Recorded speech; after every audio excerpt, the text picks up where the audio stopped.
Hey everybody, happy Monday. I'm here. Give me 1 second while I share this out. I hope you're having a wonderful start to the week. And people aren't necessarily that super enthused about Mondays, but they're actually my favorite day of the week.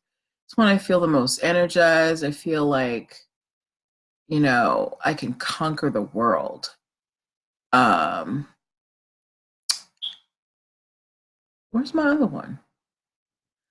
Yes. Yeah, I really like Mondays. Uh, Share and then King's Cash Club share. Yes. All right. So I have shared this out to the groups that I feel like can appreciate this. And now I'm going to spark up my Instagram. I hope you guys are having an amazing Monday. I gotta turn off my I gotta turn on my do not disturb. Gonna give y'all some time to come on into the room. Okay, why is it so dark? Because I make it dark. That's why. Okay, all right, here we go. And then let me put my title in. That's not what I asked you to do. Hi, Shop Best on the Yard. How you doing, boo? Happy Monday. Happy Monday. I hope you had a great weekend. I want to say a belated happy anniversary to you and your hubby. Hello to those watching on Facebook. As you come in, please let me know where you're joining from so I can greet you properly. We are going to get started in about 3 minutes. I just want to give a few more people some time to come on in. We're going to have some fun today. I have some fun stores. Hi, Kel30 Wilson. How are you? Let me give my waves to everybody in here. Oh, got you from Louisiana. Nice. Hi, Tanya. So I've got South Carolina, North, Shop Best on the Yard, North Carolina, Tanya. Kel30 Wilson is here from Louisiana. Okay. We've got, a healthy smattering. Weekend was busy, busy, busy. I saw, girl. I saw you. You are working it. Ladies and gentlemen, watching now and in the future, if you need any custom commemorative tumblers, glass t-shirts, check out Shop Best on the Yard. She is your go-to, particularly if you want some HBCU stuff. And as well, guys, tax season is coming. My good friend Tanya Blingologist is in here as well, and she's going to get you right for tax season. Check her out at King Tax Services 18. Hello, Be Inspired, Baxter 0824. All right, we are getting started in just a couple more minutes. At 8:05, I'm going to ask you guys to share this out to any of your people who you feel like can use, you're welcome, can use business tips, legal tips for their startup, things that they should do, things that they shouldn't do. We've got some juicy stories today. Y'all were popping in the polls today. I had a lot of interaction in the polls, which I think was really cool. You're welcome. So can't wait to delve into that. Hi, FLDAIS, I guess Florida Days. Again, as you guys come in, please let me know where you're joining from. We got North Carolina, Louisiana, and South Carolina in the house so far. I'd love to know where else you guys are joining from. And also, we're getting started in about 1 minute. I'm going to need y'all to share this out to your people, anybody who needs some legal tips for their business. Let them know about me, because your girl's trying to come up. I don't want to work a 9 to 5 anymore. I'd rather be here talking to you. Trying to get that YouTube shmoney. But we're getting started in just a minute. Let me know where you're joining from again. So that also, if you can't watch the whole broadcast, the recording is going to be up on my YouTube channel. Make sure you subscribe to that. and there's going to be the audio on the podcast. But we are getting started right now. Now is the time to share this out to your group, to your people. Share, share, share, share, share. And we are starting. Welcome, welcome, welcome. Happy Monday, everybody. We have made it to another week. Welcome to NPL Legal Dish. This is my nightly live broadcast where I teach business and legal concepts using pop culture and celebrity news. Thank you for sharing. I am Natalie Pierre-Lewis, host of the show and owner and operator of NPL Consulting LLC, a business formation firm. What that means is I help people like yourself learn the things that they need to do and help them. Let me backtrack. What I do is I help entrepreneurs, people like yourself, people who want to get into business. I help you get your business paperwork done. So if you need help with things like registering with the state, getting your EIN number, getting a DUNS number, having contracts, brand protection, how to protect your brand with trademarks, hiring employees properly. Hi, Miss Whitney. I help you do all of that. You may be asking yourself, why am I qualified to help you do all of that? And I'm so happy that you asked. I am a licensed attorney. I have been one for 13 years and counting. I have started multiple businesses for myself and others, both online and offline. I've started I've had many careers in the realms of education, entrepreneurship, the law, hospitality, and administrative support. And most important, I'm very passionate about making business and legal education as accessible to everybody as possible. Not everybody has the time, the money, or the desire to go to business school or to law school, but so many of you have amazing business ideas. And if you're going to make it in business, there are just some concepts that you need to know. There's no way around it. If you would like some help getting your business strategy together, especially a lot of you are going to want to be starting businesses at the top of 2020, I would urge you to book your 1-hour strategy sessions before December 15th, because that is when I'm going to stop taking one-on-one coaching sessions for the rest of 2019. And they will not start again until 2020. And in 2020, my prices are going up. So if you want to work with me before the end of the year, you need to book your session now and before prices go up. All right, because the cutoff date is going to be December 15th, 2019. It's right there in the comments for up on Facebook. All right. But now on to the show, why we're here. Hello, Facebook. Whoever came in on Facebook, say hi so I can say hi to you. Let me know where you're joining from. So here's the point of the show if you're new. Every week, every day, I pull stories from the news. You know, I get Google alerts. I have websites that I go to, and I pull celebrity and pop culture stories that I think are going to teach you the concepts that you need to know. We mostly concentrate on brand protection and contracts, but sometimes other things pop in there too. But this is not just me talking at you. This is a dialogue. I'm going to ask you guys for some feedback. I'm going to ask you to press some buttons. So I need you guys to be alert. All right. Hi, Ladypreneur. How are you? Thank you for joining. I love your posts and your broadcasts. I was introduced to you by Shop Best on the Yard. But yes, so this is a dialogue, guys, and I might even try and add somebody into the live broadcast so you can give your opinions live. We'll see how that goes. All right. But we are going to get started. Sorry, I totally forgot. If you want to work with me, you need to go to linktr.ee/NPL Consulting Firm, linktr.ee/NPL Consulting Firm, linktr.ee/NPL Consulting Firm. That is where you can book your strategy session. Again, I'm not taking any more bookings after December 15th for this year. After that, you're going to have to wait till 2020 and it's going to be more expensive. So book it now. All right. But now let's get to our stories. If you guys are ready to get this popping, please give me a ready in the comments. I want to see at least 2 readies on Instagram. And I see you on Facebook. I want to see you ready. If you're ready, let me know. I got 1 ready from Tanya. All right. I'm waiting for my second ready Instagram. Somebody got to do it because I'm not starting before. I want to make sure everybody's paying attention. Thank you, Shop Best on the Yard. All right, Facebook, you just gonna leave me hanging? That's okay. All right, the first story that we are talking about today, this is actually an update on a story that I've done before. So I've talked to you guys twice now about the website booking.com. Can anybody tell me what booking.com does? What do they do on booking.com? And while you put that in the comments, I'm going to tell you what's happened. So booking.com, they filed to trademark the term booking or you know, their name for travel and lodgings, right?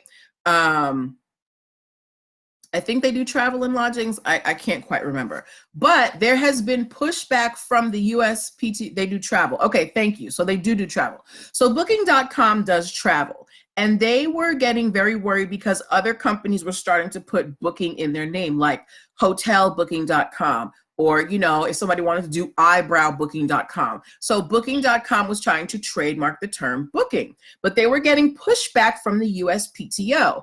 And booking.com kept pushing back because remember, if the USPTO denies you a trademark, you don't just have to take it. You can appeal and explain to them why you feel like you should be getting this trademark, right? So they kept appealing to the USPTO to the point that the US Supreme Court is actually going to rule on whether booking.com can be trademarked, or the word booking in general. And it's they're pretty sure that the court is going to deem that booking is too generic and that it cannot be trademarked at all. So booking.com may have shot themselves in the foot by really fighting this. And this is just kind of one of the things that happens. If something becomes too generic, there is no way that you can trademark it. Because when you guys think booking, when you think of the word booking, do you think of this company booking.com? What do you think of when you hear the word booking?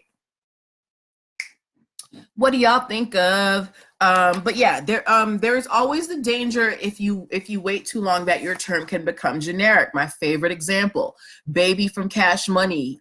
He let bling get out of control to the point that he was no longer able to trademark the word, and he regrets it to this day. I actually think Baby just got put out of one of his homes. Somebody needs to do a wellness check on him. But yeah, what do you guys think of when you hear the word booking? You guys in podcast land, if you want to chime in too later, please feel free to email me at nplconsultingfirm@gmail.com. Tanya Blingologist thinks of making an appointment, but do you think of a specific company when you hear the word booking? Let me know. If you guys think of a specific company, give me a yes. If you don't think of a specific company, give me a no. Those of you out in podcast land, you know, you can give me a silent yes or a no. Tanya said no. Me neither. When I hear the word booking, I think of, you know, Instagram. Everybody has their booking info in the bio.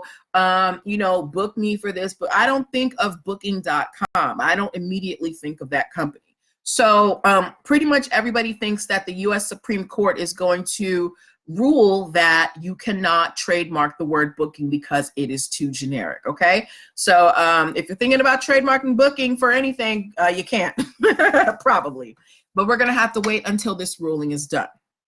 All right, next story we are talking about Champagne Papi Drake. If you are a Drake fan, please give me a D in the comments, because I might have to bring one of you in on the live for this story. If you are a Drake fan, give me a D in the comments. Champagne Papi. I love Drake. I mean, whatever people say about him, he's just enjoyable, his music. But let me know. Okay, so while you guys are letting me know if you're a Drake fan, I don't know if you guys have heard, but Drake is getting into the cannabis industry. He has partnered. Shop Best on the Yard is a Drake fan. Hello, Alfonso.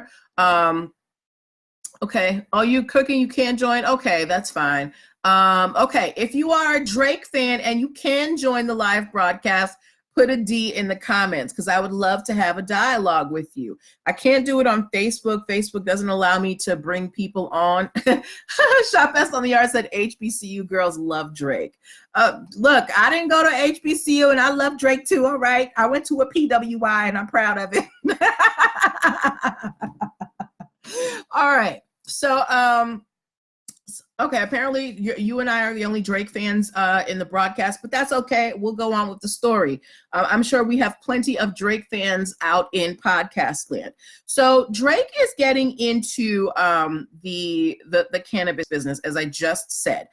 He has partnered with a Canadian cannabis company. Remember, recreational cannabis is totally legal in Canada. So it's government controlled, all over the place. You can go to dispensaries and pick up your recreational cannabis, right?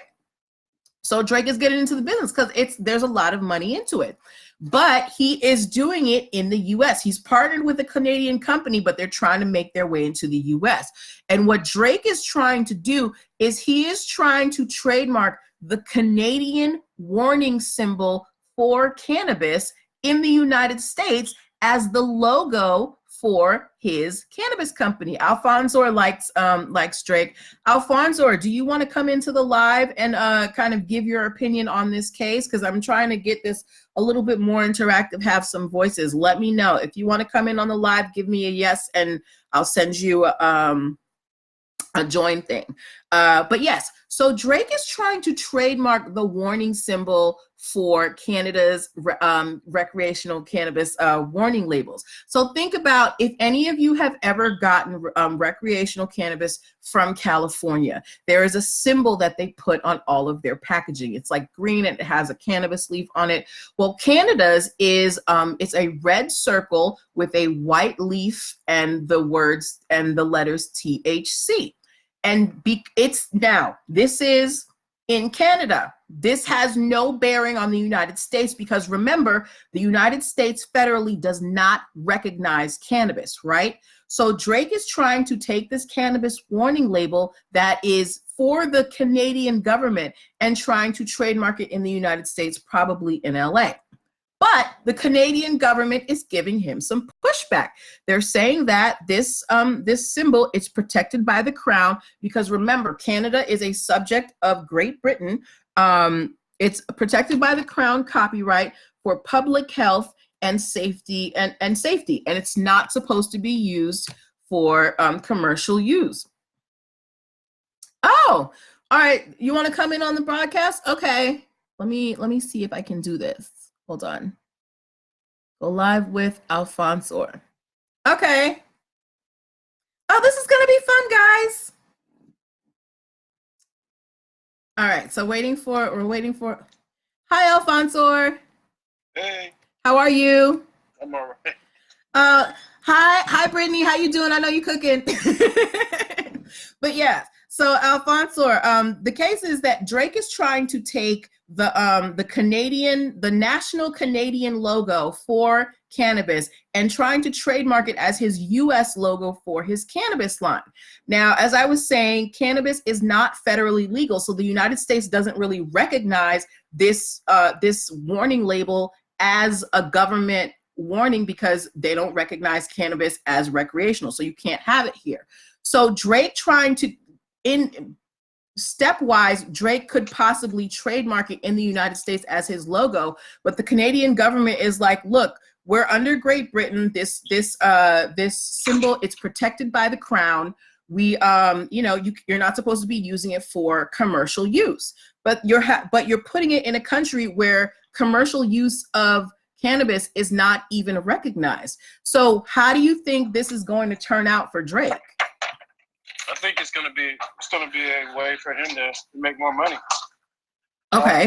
Based on he's probably gonna end up getting what he wants anyway. So you think he'll be able to trademark the logo in the United States?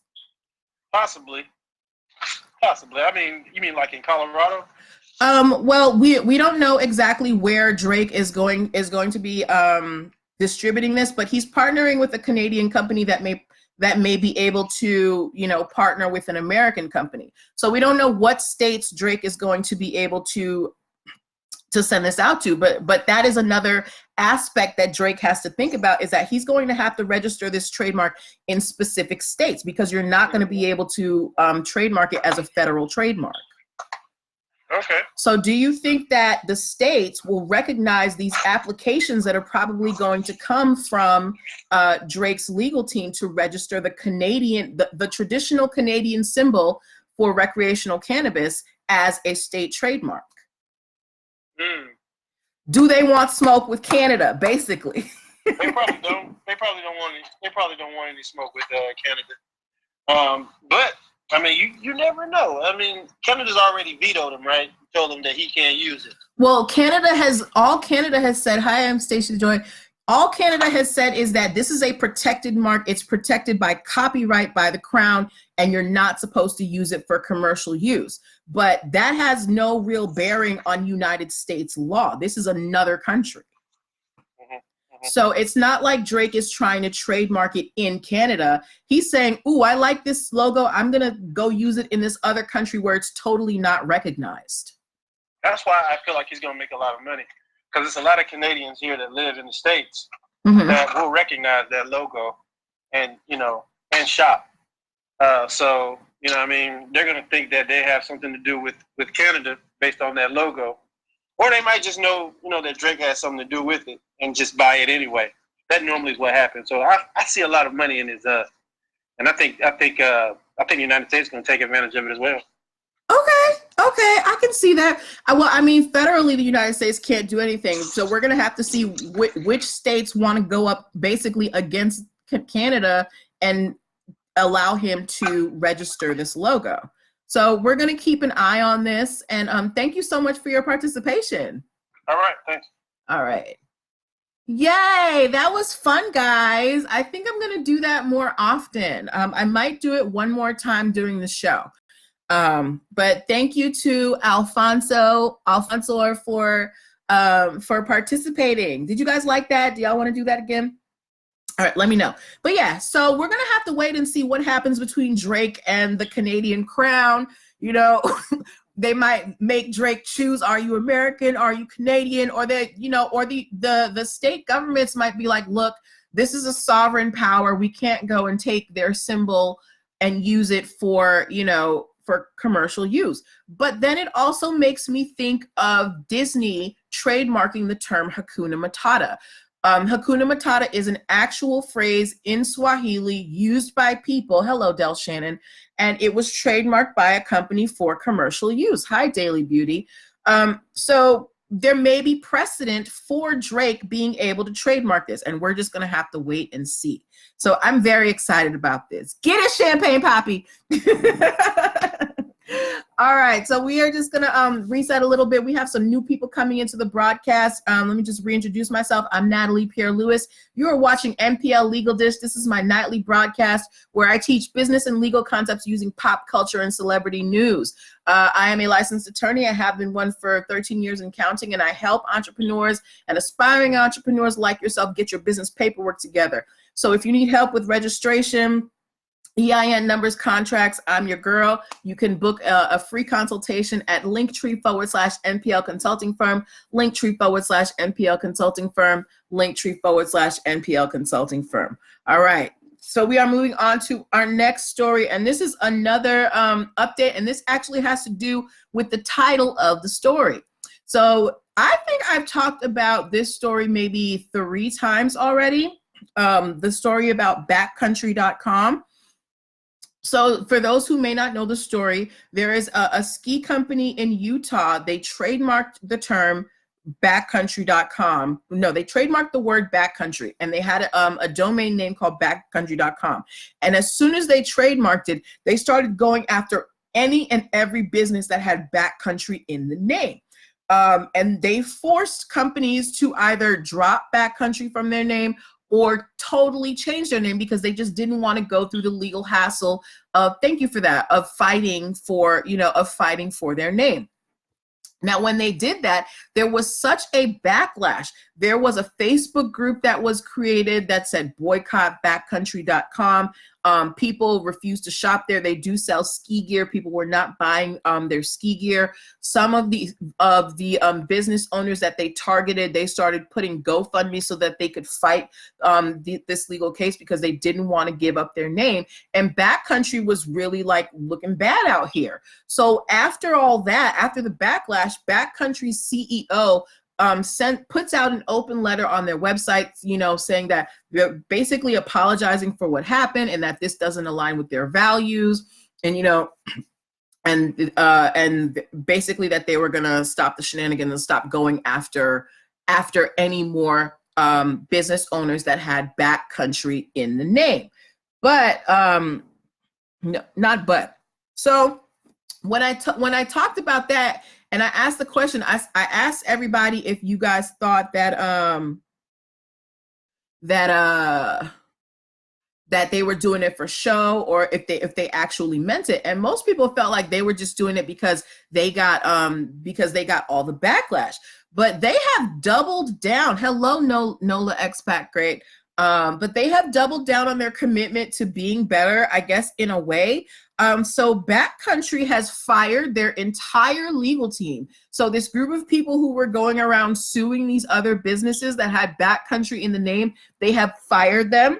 They are partnering with one of the businesses that their legal team sued, and they are selling their products on their website now. So they're trying to help him grow his business now, and they're also donating money to some nonprofits. They didn't specify the nonprofits, but the one thing they haven't done is they have not dropped the suits that are already pending. So the all of the applications for lawsuits that the lawyers that they filed, they haven't gone to the court to drop them. The company says they actually want to partner with all of these companies that their former attorneys sued. So my question to you as an audience is, what do you think that this is a good move for backcountry.com? It's like, yeah, you fired your legal team, but you haven't stopped these lawsuits. What do you think should be their next step to really prove that they are committed to not being trademark bullies out here? Because that's what their lawyers were doing. They were like, well, we got this trademark, so we're going to go around and throw our weight around and sue everybody. Now, if you're saying that this is not a part of your values and you fired this legal team, why haven't you dropped the lawsuits? Why do you think they haven't dropped the lawsuits, guys? For those of you in podcast land, you can, again, feel free to email me at nplconsultingfirm@gmail.com if you have thoughts or feelings about these stories. Thank you for putting the link in, Shop Best on the Yard. So what do you guys think?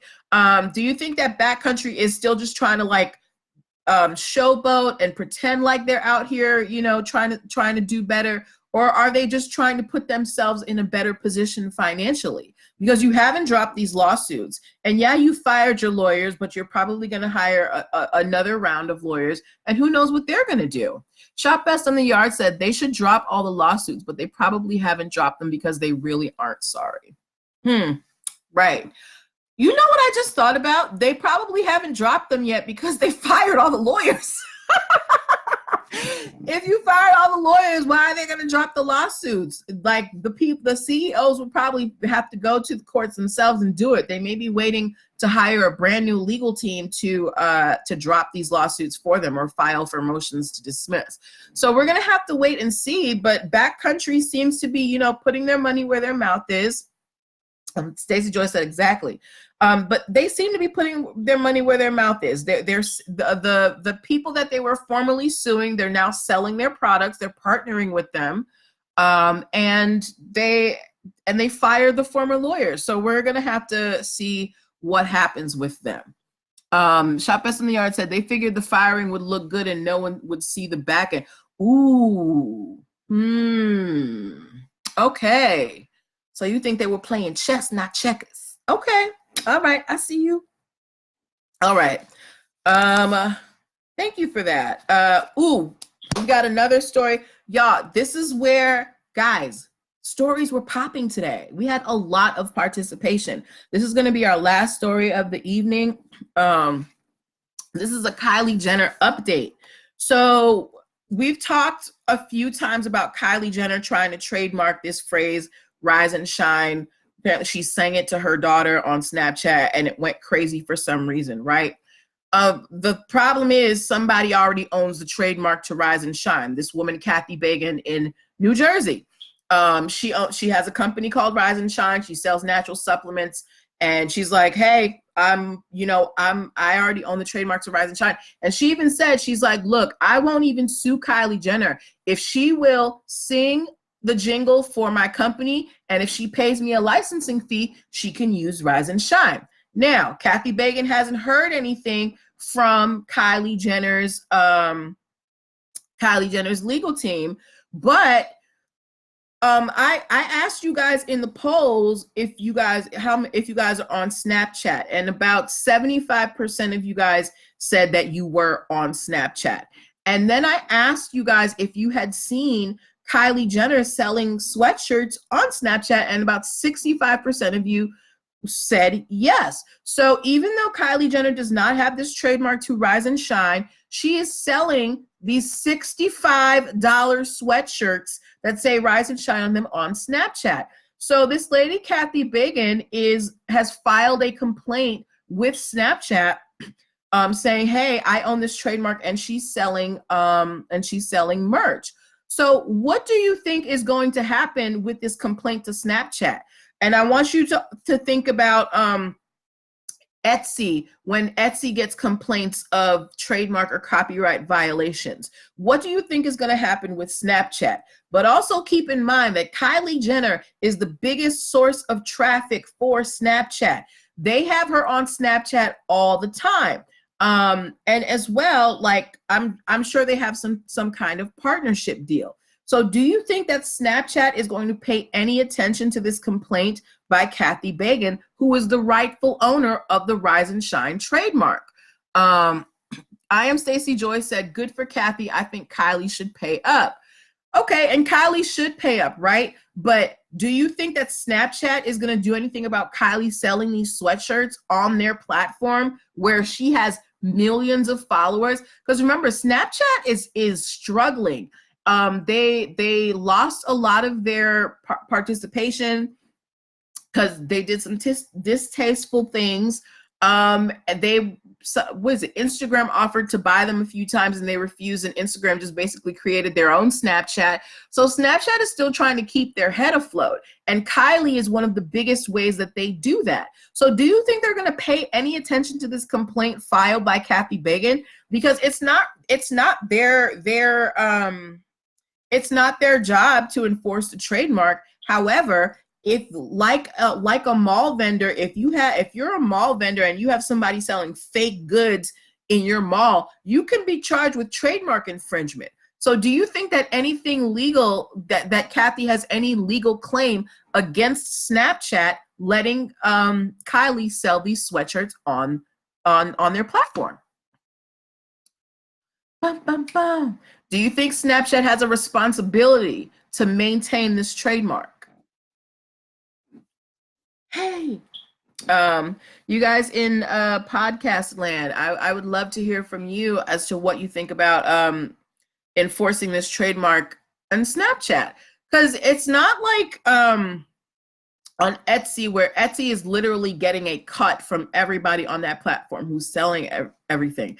I actually don't really know how Snapchat works monetarily for people in terms of how they pay influencers, but I'm sure that Kylie brings them a fair amount of traffic and they pay her a fair amount of coin. So what do you guys think? Ooh, you know what? We can't even end because I have to talk about the other story that was in my Instagram stories and my Facebook stories. So, okay, we don't have any more opinions on Kylie Jenner and her stealing this woman's phrase. Okay, well, I'm going to give you guys my opinion. I think that Snapchat does have a responsibility to enforce this woman's trademark, especially if it can be shown that they directly benefit from Kylie Jenner being on their platform. Is Snapchat deriving income from having Kylie on there? Now, and maybe not directly, but Snapchat, they probably sell our information. That's how a lot of these platforms make money. They take our demographic and psychographic information and they sell it to third parties. That's why you see ads that come up when you've talked about something and you're like, oh my God, I was just talking about that. So Snapchat may be doing the same thing.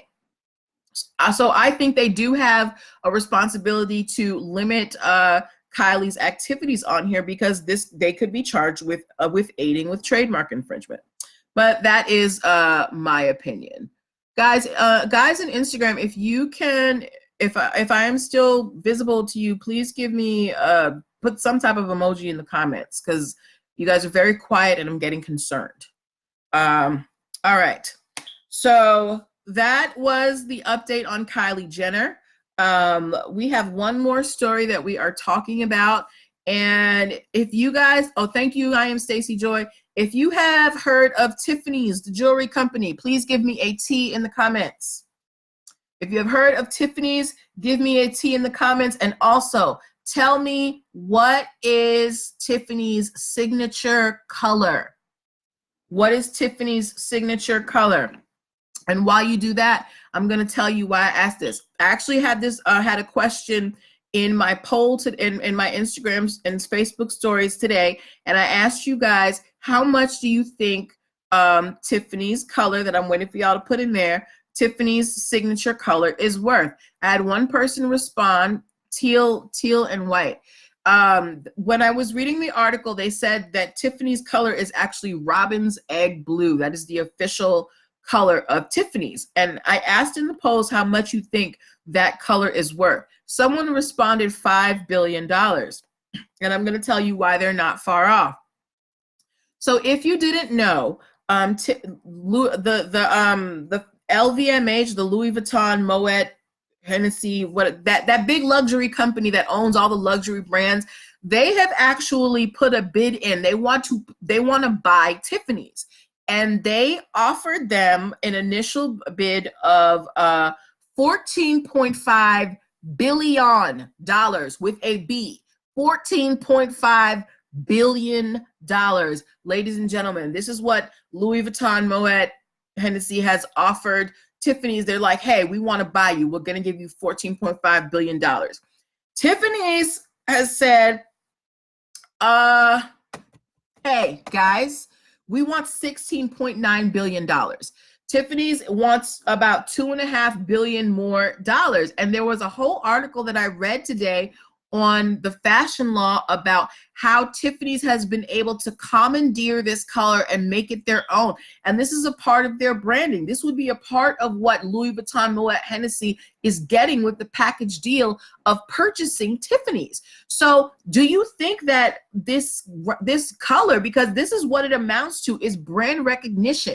Tiffany's has put so much work and money and history into their brand that when you see that color, you immediately think of Tiffany's. And they're saying that because of this brand recognition, because we are so respected out in these business streets, we want $2.5 billion more on top of what you offered. So they want about $17 billion. Do you guys think that, one, do you think that Tiffany's is worth the $17 billion? And two, do you think that Louis Vuitton, Moet, Hennessy is going to agree to pay it? What do you think is going to happen with this war? Because Tiffany's did not ask them to come to them. Louis Vuitton just came out the blue and was like, hey, we want to buy you. We'll give you $14.5 million. So Tiffany's was like, well, we're not going to say no, but you need to come to the table with a little bit more. So what you got? So do you think that Tiffany's is going to get $17? And do you think it's worth $17 billion? What y'all think? Ooh, ooh, ooh, ooh.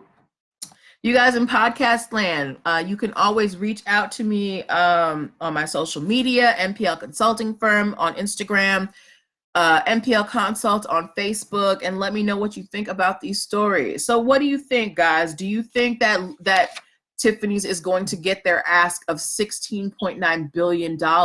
Do you think that their investment in this color and their brand recognition out in these business streets is worth $16.9 billion? That is a lot of money. Like, just give me a piece of it, a little bit, like 1%, so I can pay off my loans. Just a little bit, a little bit. What y'all think? Anyway, all right. So I think that you guys have gone to dinner. I actually have to go cook my own dinner, but thank you for your participation, ladies and gentlemen.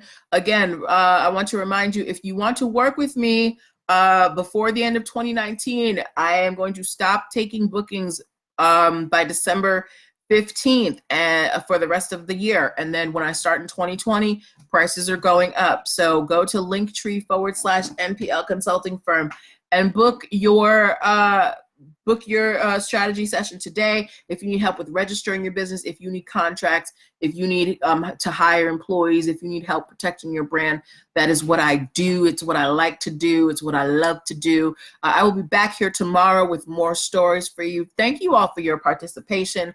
I think I'm gonna have somebody come in live tomorrow too, depending on how interesting the stories are. Have a good night. Take care of yourselves. Bye.